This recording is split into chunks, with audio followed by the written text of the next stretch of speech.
बिस्मिल्लाहिर्रहमानिर्रहीम। अस्सलाम वालेकुम स्टूडेंट्स। प्रीवियस लेक्चर में इलेक्ट्रॉनिक कॉन्फ़िगरेशन से रिलेटेड हमने ऑपो प्रिंसिपल का डिस्कशन किया था और स्कैंडियम यानी कि ट्रांजिशन मेटल में डी ब्लॉक एलिमेंट की कॉन्फ़िगरेशन आप लोगों के आगे जिक्र की थी।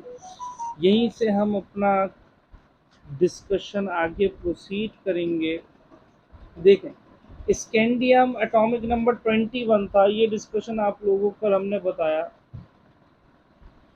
इसी तरीके से हम देखें टाइटेनियम एटॉमिक नंबर 22, तो इसकी क्या कॉन्फ़िगरेशन होगी? ये बनेगा 1s2 2s2 2p6 3s2 3p6 4s2 3d2।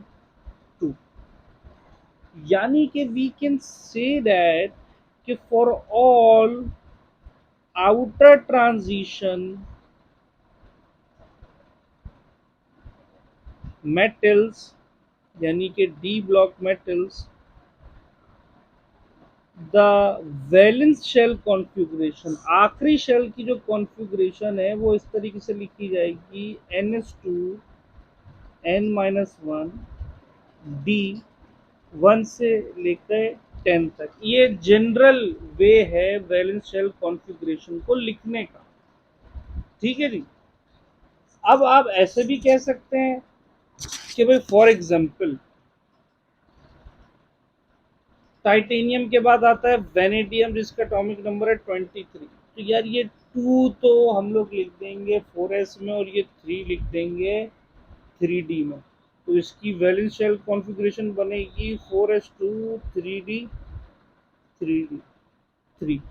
ये एक शॉर्टकट है, इसको हम लोग कभी कभार इस्तेमाल कर लेते हैं अपने मामलात को आसान रखने के लिए, लेकिन भाई ये तरीक़ेकार हमेशा फॉलो करने वाला नहीं है। क्यों? क्योंकि वेनेडियम के फौरन बाद हमारे पास एक डिस्कशन आता है जिसका नाम होता है क्रोमियम, जिसका एटॉमिक नंबर है 24। जी याद रखिएगा, we have to discuss about some exceptional cases. Exceptional cases जो कि हम पढ़ते हैं क्रोमियम 24 और कॉपर 29। और ये ना सिर्फ फर्स्ट ईयर के स्टूडेंट्स के लिए इम्पोर्टेंट है, ये एमडी कैट के स्टूडेंट्स को मालूम होना चाहिए। एमडी कैट में क्रोमियम और कॉपर की इलेक्ट्रॉनिक कॉन्फ़िगरेशन पूछी जा चुकी है, एक नहीं एक से ज़्यादा दफ़ा। तो भाई क्रोमियम की कॉन्फ़िगरेशन अगर हम करते हैं तो भाई होनी क्या चाहिए कॉन्फ़िगरेशन? पहले तो बात ये करेंगे कॉन्फ़िगरेशन होनी क्या चाहिए। तो कॉन्फ़िगरेशन होनी चाहिए 1s2 2s2 2p6 3s2 3p6 4s2 3d4। ये होनी चाहिए थी। देखिए मैं कह रहा हूँ होनी चाहिए थी, होती नहीं है। क्यों? क्योंकि जो s होता है 4s, ये s का ऑर्बिटल मैंने ड्रॉ कर दिया, सर्कल ड्रॉ हो गया, ये s का ऑर्बिटल मैंने ड्रॉ कर दिया।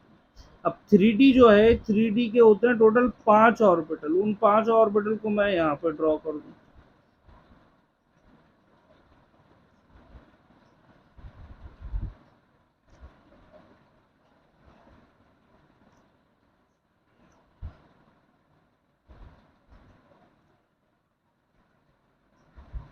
तो ये होगा 3d, ये हो गया आपके पास 4s और ये हो गया 3d। अब आप देखिए जो हमने पहले फिल किया था, यानी जो ऊपर फिल किया हुआ उसके मुताबिक 4s2 और 3d4, तो ये 3d4 इस तरीके से। आप गौर करें कि 3d हाफ फिल्ड होने से कितना इलेक्ट्रॉन्स की दूरी पर है? एक इलेक्ट्रॉन की दूरी। Right now the 3d needs only one electron. The 3D needs only one electron to get stable, यानी कि हाफ फिल्ड होने के नतीजे में ये स्टेबल होगा। ठीक है, हाफ फिल्ड होने के नतीजे में ये स्टेबल होगा। तो ये हाफ फिल्ड होने से सिर्फ एक इलेक्ट्रॉन की दूरी पे है। आपको ये बताता चलूं कि the difference of energy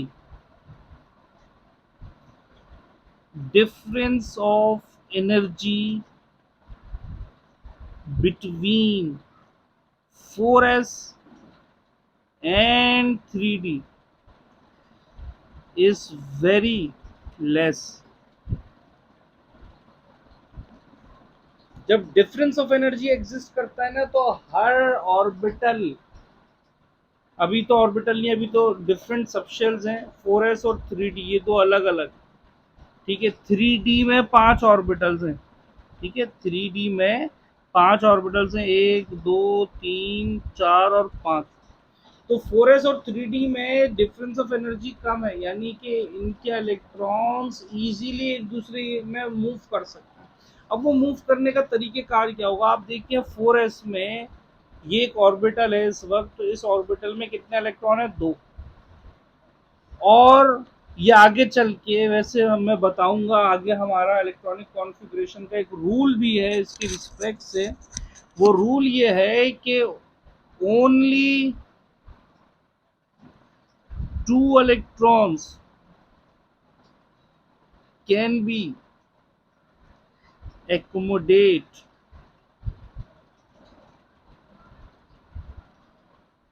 in an orbital। एक ऑर्बिटल में ज्यादा से ज्यादा कितने इलेक्ट्रॉन आ सकते हैं, 2। तो भाई यहाँ पे 2 इलेक्ट्रॉन है, ये फुल फिल्ड है। ये 4 क्या है, हाफ फिल्ड है। लेकिन ये जो सब शेल है ना भाई, ये सब शेल हाफ फिल्ड होने से 1 इलेक्ट्रॉन की दूरी पे है, और इन दोनों के दरम्यान डिफरेंस ऑफ एनर्जी भी क्या है, कम। तो ये क्या करता है कि यहाँ से 1 इलेक्ट्रॉन मांगता है और खुद यहाँ पर चला जाता है। नतीजे में दोनों हाफ फिल्ड हो गए और स्टेबिलिटी आ गई। तो जो 4s2 और 3d4 जो मैंने लिखा था, ये इस तरीके से नहीं होता, इसकी कॉन्फ़िगरेशन होती क्या, 4s1 3d5। तभी मैंने उस वक्त लिखा था और ये लिखते हुए कहा था कि भाई होनी तो ये चाहिए 4s2 3d4, लेकिन होती क्या, 4s1 3d5। Similar is the case of the copper 29। Copper 29 क्या कॉन्फ़िगरेशन होनी चाहिए, कॉन्फ़िगरेशन होनी चाहिए 1s2 2s2 2p6 3s2 3p6 4s2 3d9 होनी ये चाहिए थी। लेकिन फिर वही बात कि अगर मैं यहाँ पे ऑर्बिटल्स ड्रॉ करूँ, तो भाई 4s के लिए मैंने एक ऑर्बिटल ड्रॉ किया और 3d में 5 ऑर्बिटल होते हैं, तो इनके 5 ऑर्बिटल को मैंने इस तरीके से, एक, ये दूसरा ऑर्बिटल आ गया यहाँ पे, ये 3, और ये टोटल होगा 5।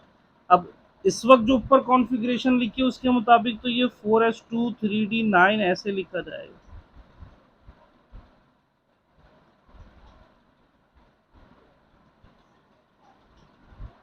अब आप ये देखें कि 3d एक इलेक्ट्रॉन और मिल जाए तो फुलफिल्ड हो जाएगा, जबकि 4s अभी फुलफिल्ड है, लेकिन एक इलेक्ट्रॉन निकलेगा तब भी ये हाफ फिल्ड होगा। ये ऐसा नहीं है कि फुलफिल्ड और हाफ फिल्ड के बीच की कोई सिनेरियो आ जाएगा, ये तब भी हाफ फिल्ड होगा। और कोई भी ऑर्बिटल, कोई भी शेल, कोई भी सब शेल या तो फुलफिल्ड होने पे स्टेबल होते हैं या फिर हाफ फिल्ड होने पे स्टेबल होते हैं। ऑर्बिटल की तो 2 ही केस होते हैं, फुलफिल्ड, हाफ फिल्ड। उसके अलावा तो उसमें कोई फिलिंग होती नहीं है। हाँ, सब शेल में होता है, शेल में होता है कि हाफ फिल्ड होने में भी वक्त लगता है। हाफ फील्ड से पहले भी मुख्तलिफ केसेस हो सकते हैं और फुल फील्ड से पहले भी मुख्तलिफ केसेस हो सकते हैं। तो भाई ये यहाँ से एक इलेक्ट्रॉन ले लेता है, क्योंकि इन दोनों के दरम्यान डिफरेंस ऑफ एनर्जी कम है, और ये हो जाती है इसकी एक्चुअल कॉन्फ़िगरेशन 4s1 3d10। ये हैं वो 2 एक्सेप्शनल केसेस जो फर्स्ट ईयर सेकेंड ईयर दोनों ही की केमिस्ट्री के लिए काफ़ी ज़्यादा इम्पोर्टेंट है। अगर इलेक्ट्रॉनिक कॉन्फ़िगरेशन की बात की जाए थ्योरेटिकल एग्जाम्स, और एप्टीट्यूड लेवल पे M D CAT E CAT दोनों में बहुत ज़्यादा इम्पोर्टेंट है। एम डी कैट में क्रोमियम और कॉपर के हवाले से प्रीवियस ईयर में 1-2 बार सवाल भी आ चुके, ठीक है। अब ये जो ऑब्बो प्रिंसिपल हमने अपनी प्रीवियस वीडियो में स्टार्ट किया था, इससे अगर हम आगे बढ़ते हैं तो हमारा सेकंड रूल क्या है, सेकेंड रूल हम पढ़ते हैं N plus L rule. N plus L rule हमें ये कहता है, वही बातें कहता है जो ऑब्बो प्रिंसिपल कहता है। क्या? कि filling of electron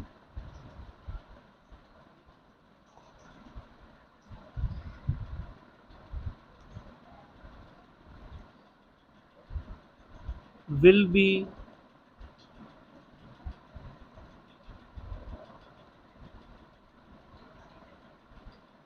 in accordance of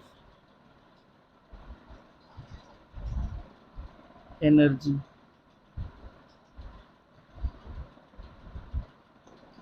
और इसमें हम ये कहते हैं कि ऑर्बिटल विथ लोएस्ट एनर्जी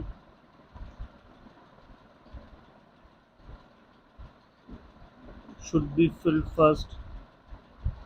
बल्कि लोएस्ट तो नहीं, लोअर कहते हैं कि दो का कंपैरिजन करेंगे।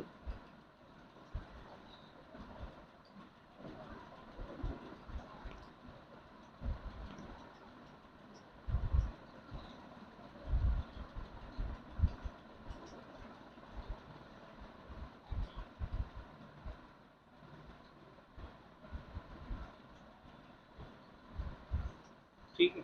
एन प्लस एल रूल ये कहते हैं कि भाई इलेक्ट्रॉन्स की फिलिंग जो ऑर्बिटल्स या सबशेल में जो आप लोग पढ़ रहे होते हैं वो with respect to the energy होगी, और जिसकी एनर्जी कम होगी इलेक्ट्रॉन पहले वहां पे फिल होना चाहिए।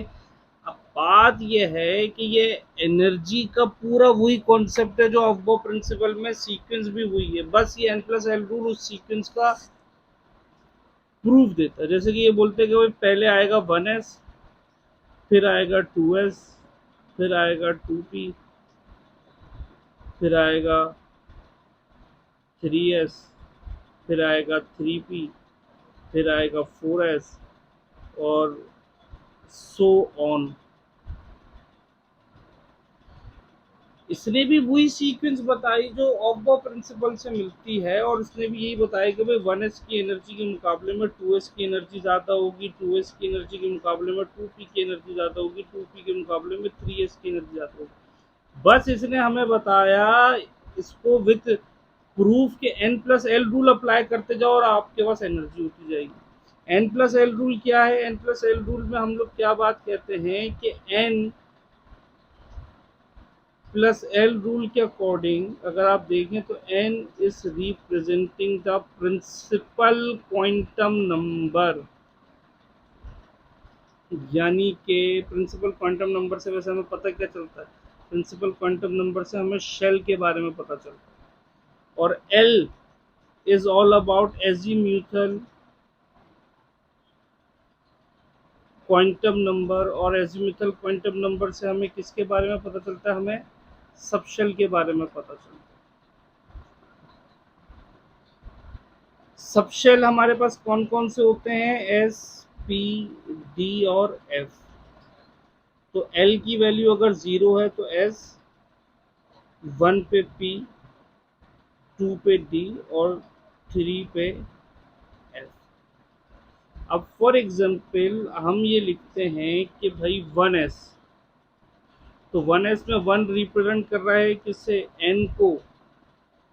और ये जो s है ये s किसे रिप्रेजेंट कर रहा है? ये l को रिप्रेजेंट कर रहा है।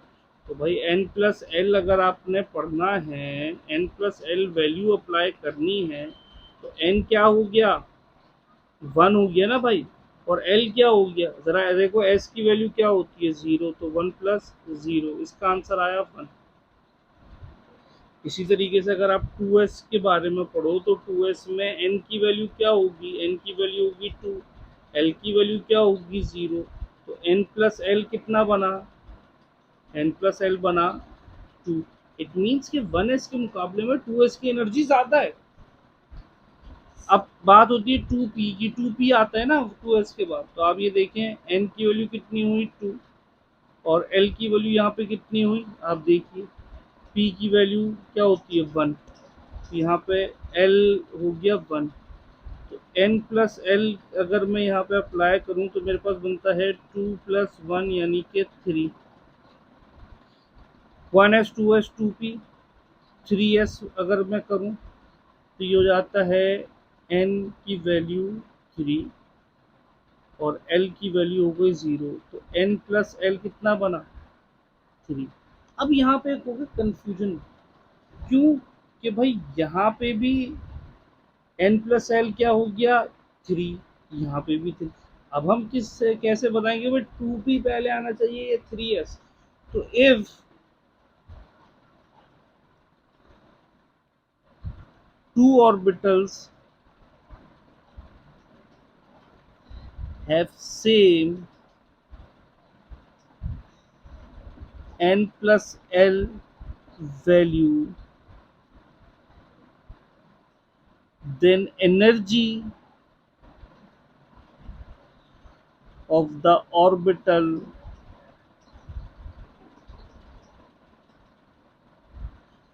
would be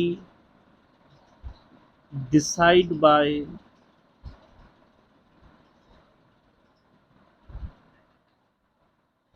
n value only। वो दो ऑर्बिटल्स जिनमें n plus L value same हो जाती है ना, वो दो खास तौर पर वो दो ऑर्बिटल जिनकी n plus L value same हो, उन दोनों में अगर बताने के भाई किसकी वैल्यू एनर्जी की कम है किसकी वैल्यू ज़्यादा है, तो जिसकी n वैल्यू कम है उसकी एनर्जी की वैल्यू कम, जिसकी n वैल्यू ज़्यादा है उसकी एनर्जी की वैल्यू ज़्यादा। अब यहाँ पे देखें n वैल्यू क्या है 2, तो इसकी एनर्जी की वैल्यू कम होगी, क्यों क्योंकि इसकी n वैल्यू 3 है। तो इन दोनों में ये 3s के बाद क्या होता है 3s के बाद 3p, 3p को अगर आप देखें तो n वैल्यू 3 और l वैल्यू क्या हो गई 1, तो ये n प्लस एल कितना बना 4। इसी तरीके से 4s को देखें अगर आप, तो 4s में n वैल्यू कितनी हो गई 4 और l वैल्यू कितनी हो गई 0, तो n प्लस एल वैल्यू कितनी बनी 4 प्लस 0 यानी कि 4। अब देखें दोनों में n प्लस एल सेम आ रहा है, तो अब क्या करेंगे सिर्फ n वैल्यू को देखें। ठीक है, इसकी एनर्जी कम है तो इसकी एन वैल्यू कम है तो इसकी एनर्जी कम हुई, तो हमने सीधा सीधा कह दिया 3p पहले आएगा 4s बाद में आएगा। फिर इसके बाद 3d को देखें, 3d में n वैल्यू क्या है 3, l वैल्यू क्या है, d की क्या बनती है 2, तो n प्लस l वैल्यू क्या बनी 5, तो इसकी एनर्जी 6 ज़्यादा होता है। ये डिस्कशन होता है n प्लस एल वैल्यू। अगर देखा जाए सीक्वेंस वाइज और फिलिंग ऑफ इलेक्ट्रॉन, तो n प्लस एल रूल का discussion is almost same as the above principle, but this n plus L rule help us to determine the energy of the quantum number set. जैसे कि past papers में MD CAT में ये सवाल काफ़ी आए। MD cat का एक सवाल है, मेरे चैनल पे डिफरेंट रील्स जो मौजूद है उनमें से एक रील के अंदर मैंने इस सवाल को भी डिस्कस किया कि भाई अगर फॉर एग्जांपल हम आपसे सवाल पूछ लें कि which of the following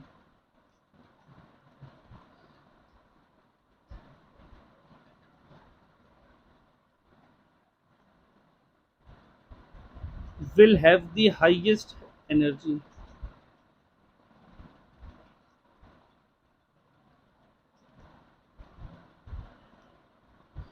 which of the following will have the highest energy, और चार ऑप्शन में इस तरीके से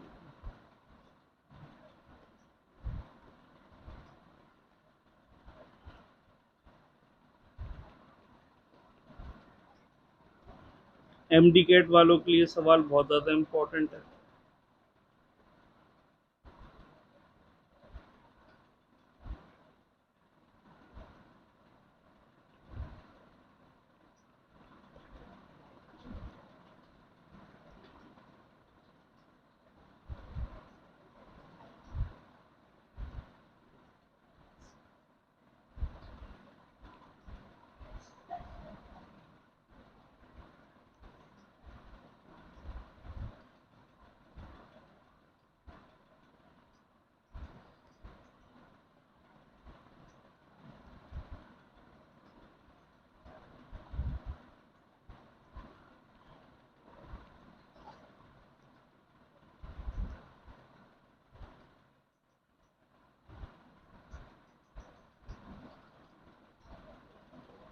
अब देखिए ये 4 ऑप्शंस मैंने लिखे और जिसमें लिखा which of the following will have the highest energy.